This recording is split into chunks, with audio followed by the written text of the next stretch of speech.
नमस्कार, मैं अजय आपका स्वागत करता हूं और आप देख रहे हैं न्यूज़ आप तक 24 मध्य प्रदेश का हिंदी न्यूज़ चैनल। चलिए देखते हैं मध्य प्रदेश की 25 मुख्य खबरों को, लेकिन उससे पहले कमेंट करके हमें बताइए कि आप न्यूज़ किस जिले से देख रहे हैं। साथ ही वीडियो को लाइक, शेयर और चैनल को सब्सक्राइब करना ना भूलें। हमारे फेसबुक पेज को भी फॉलो करना ना भूलें, जिसका लिंक डिस्क्रिप्शन बॉक्स में दिया गया है। प्रदेश में फिर बदला मौसम, कई जिलों में जोरदार बारिश के साथ गिरे ओले। मध्य प्रदेश में मौसम ने एक बार फिर करवट ली है। सोमवार रात को प्रदेश के कई जिलों में बारिश के साथ ओले गिरे और जिलों में हल्की बारिश भी हुई। टीकमगढ़, बैतूल, छिंदवाड़ा और दमोह जिले में तेज बारिश के साथ ओले गिरे, जबकि भोपाल, जबलपुर, बुरहानुपर और खंडावा समेत 15 जिलों में बूंदाबांदी हुई। आज मंगलवार को भी प्रदेश के कई जिलों में ओले गिरने और बारिश होने की आशंका जताई जा रही है। नहीं थम रहा पटवारी भर्ती विवाद, अभ्यर्थियों ने राजधानी भोपाल में महाआंदोलन का किया आह्वान। मध्य प्रदेश में चर्चित पटवारी भर्ती घोटाले का विवाद थमने को का नाम नहीं ले रहा है। सरकार ने अभ्यर्थियों का आक्रोश कम करने के लिए जांच समिति का गठन किया था, लेकिन कमेटी द्वारा भर्ती को क्लीन चिट दिए जाने के बाद एक बार फिर से अभ्यर्थियों ने सरकार के खिलाफ मोर्चा खोल दिया है। इस बार अभ्यर्थियों ने सरकार से जांच रिपोर्ट को सार्वजनिक किए जाने की मांग की है। अभ्यर्थियों का कहना है कि जांच रिपोर्ट को सार्वजनिक किए बिना ही भर्ती पूरी की जा रही है। इसी के खिलाफ अभ्यर्थियों ने आंदोलन की चेतावनी दी है।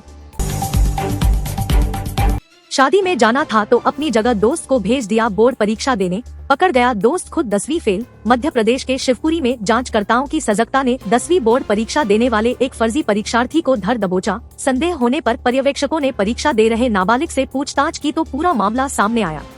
बताया गया कि फर्जी परीक्षार्थी खुद 10वीं फेल है। दरअसल परीक्षा हॉल में बैठे परीक्षार्थी के चेहरे और दस्तावेजों पर चस्पा फोटो का मिलान न होने पर पर्यवेक्षकों को संदेह हुआ। उसके आसपास बैठे छात्रों ने बताया कि इसके पहले की परीक्षा देने दूसरा लड़का आया था। इससे संदेह और बढ़ गया। फर्जी परीक्षार्थी ने पुलिस को बताया कि उसके दोस्त को एक शादी में जाना था, इसलिए उसी के स्थान पर वह परीक्षा देने चला आया। आज से 1 से 15 साल तक के बच्चों को लगेगा जापानी बुखार का टीका। अब नियमित टीकाकरण में भी इसे शामिल कर लिया गया है। स्वास्थ्य अधिकारियों के अनुसार 5 साल में जापानी बुखार के मप्र में 186 केस मिले हैं। देश में सबसे अधिक मामले उप्र में मिले थे। बीमारी से बचने का सबसे सुरक्षित उपाय टीकाकरण है। सैलरी से होती है कटौती, लेकिन पैसा ईपीएफओ खाते में जमा होता है या नहीं, ऐसे चेक करे बैलेंस। कर्मचारी भविष्य निधि संगठन ईपीएफओ ने हाल ही में 2 दर्जन से अधिक ऐसे संस्थानों को नोटिस जारी किया है, जिन्होंने कर्मचारियों की सैलरी से पीएफ के पैसे के नाम पर कटौती कर ली है, लेकिन अभी तक कर्मचारी के पीएफ खाते में राशि को जमा नहीं किया है। ऐसे में सभी कर्मचारियों को भी अलर्ट रहना चाहिए कि उनकी कंपनी की ओर से यदि पीएफ की राशि काटी जाती है तो उसे ईपीएफओ में जमा की जा रही है या नहीं। ऐसी स्थिति में कर्मचारी ईपीएफओ पोर्टल या उमंग ऐप के जरिए अपने ईपीएफ पासबुक को चेक कर सकते हैं। ईपीएफ पोर्टल पर कर्मचारी अपना यूएएन नंबर दर्ज कर पीएफ बैलेंस चेक कर सकता है और यह भी देख सकता है कि उनकी नियोक्ता कंपनी लगातार पीएफ राशि जमा कर रही है या नहीं। भारत जोड़ो न्याय यात्रा में राहुल गांधी के साथ अखिलेश यादव। राहुल गांधी की भारत जोड़ो न्याय यात्रा 2 मार्च को मप्र में प्रवेश करेगी और 5 दिन रहेगी। प्रदेश कांग्रेस अध्यक्ष जीतू पटवारी तैयारियां देखने के लिए मौके पर पहुंच रहे हैं। वहीं राहुल गांधी के मध्य प्रदेश दौरे के वक्त अखिलेश यादव की समाजवादी पार्टी भी साथ साथ नजर आएगी। दोनों में सीटों को लेकर रणनीति भी बन गई है। प्रोजेक्ट टाइगर, चीता के बाद अब यहां शुरू होगा project elephant. Wild life lovers के लिए एक और खुशखबरी, प्रदेश में प्रोजेक्ट टाइगर की तरह ही प्रोजेक्ट एलिफेंट भी शुरू होगा। प्रदेश सरकार ने अब कूनो को केंद्रीय इको टूरिज्म का सेंटर बनाने की तैयारी कर ली है। सीएम ने वन अफसरों को इको टूरिज्म हब बनाने की कार्य योजना बनाने को कहा है। इंदौर में रेलवे स्टेशन से सरवटे बस स्टैंड तक बनेगी भूमिगत सड़क। प्रधानमंत्री नरेंद्र मोदी ने सोमवार को वीडियो कॉन्फ्रेंसिंग के जरिए 41,000 करोड़ रुपए की लागत वाली रेलवे की 2000 से अधिक परियोजनाओं का उद्घाटन शिलान्यास किया। उन्होंने अमृत भारत स्टेशन योजना के तहत 553 रेलवे स्टेशनों के पुनर्विकास का शिलान्यास भी किया।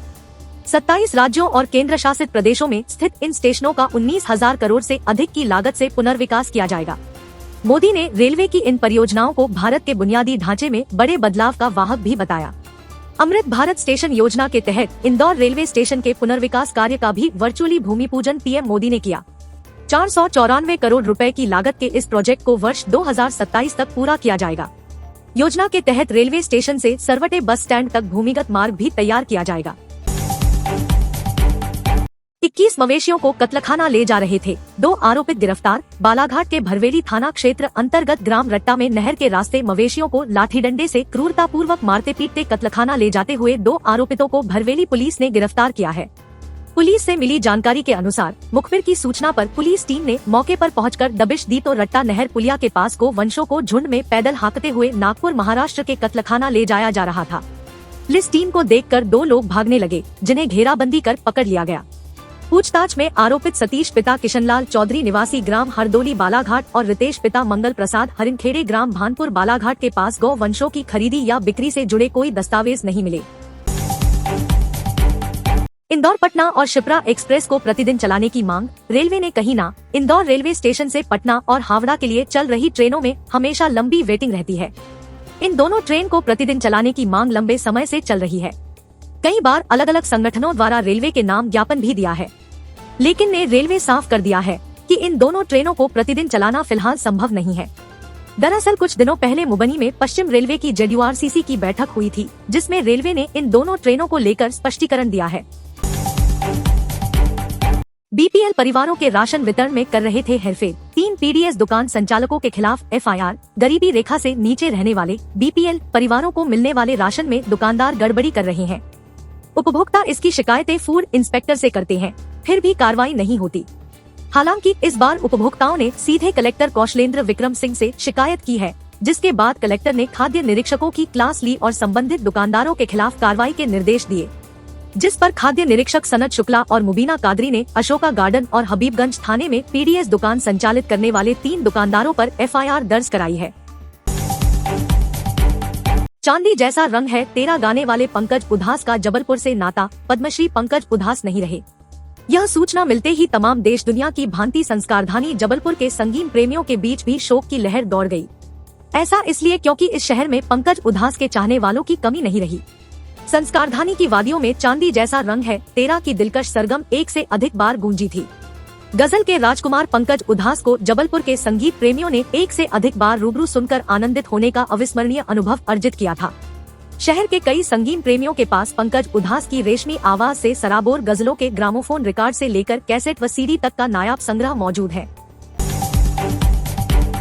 BLO की ड्यूटी में निकला रानी दुर्गावती विश्वविद्यालय का कर्मी पहुंचा जेल, प्रशासन ने मांगा ब्यौरा। रानी दुर्गावती विश्वविद्यालय का एक कर्मचारी BLO की ड्यूटी करने निकला, लेकिन वह भोपाल में जेल पहुंच गया। अब इस संबंध में एक पत्र विश्वविद्यालय तक पहुंचा है, जिसमें आरोप लगाया है कि लंबे समय तक जेल में रहने के बावजूद कर्मी पर कार्रवाई नहीं की गई है।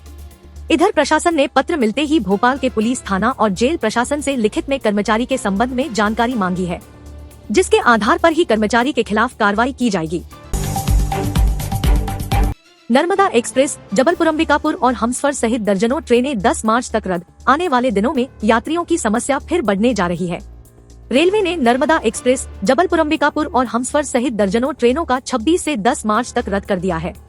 बिलासपुर मंडल के अंतर्गत शहडोल स्टेशन में प्री NI व NI कमीशनिंग कार्य के तहत तीसरी लाइन कनेक्टिविटी का कार्य किया जाएगा। इस कार्य के चलते कई ट्रेनों को रद्द किया जा रहा है। इधर बरौनी गोंदिया एक्सप्रेस 27 फरवरी से 8 मार्च तक अपने प्रारंभिक स्टेशन से प्रस्थान कर अपने निर्धारित मार्ग के बजाय परिवर्तित मार्ग वाया कटनी, जबलपुर, कचपुरा, नैनपुर होते हुए गंतव्य को जाएगी। इंदौर रोड पर बस और डंपर की टक्कर, 20 लोग घायल। खंडवा स्थित इंदौर रोड पर CV रमन कॉलेज के पास मंगलवार को बस और डंपर के बीच आमने सामने हुई टक्कर में 20 से अधिक यात्री घायल हो गए। वहीं एक बुजुर्ग का हालत गंभीर बनी हुई है। जानकारी के अनुसार यह हादसा छैगांव माखन से पहले हुआ है। बस इंदौर जा रही थी, इस दौरान सामने से आ रहे डंपर में टकरा गई और यह हादसा हो गया।